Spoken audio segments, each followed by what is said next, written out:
Yes, hello. Hello, people. Magandang umaga. Magandang umaga. Kay ganda ng umaga. Katatapos lang ng aking trabaho. Ayun, palitan na kami ng kasama ko ni Angge. Siya naman yung kay Lolo, mai-stress at ako naman ang mamamahinga ngayon.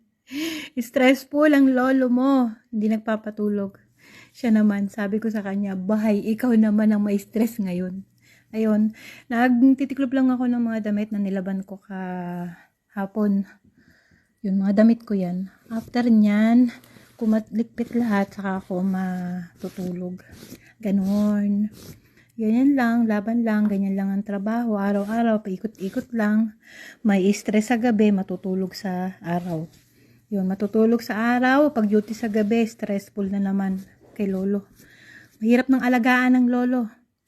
Yun, minsan nga gusto ko ng sinusukuan ko na nga eh.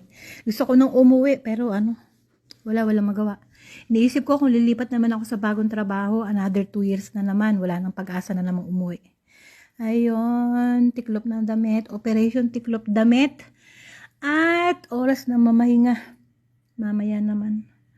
Yung konti lang naman tong aking titiklopin. Ayan, tapos na, at ipeplex ko lang yung labada nung kasama ko. Ang dami.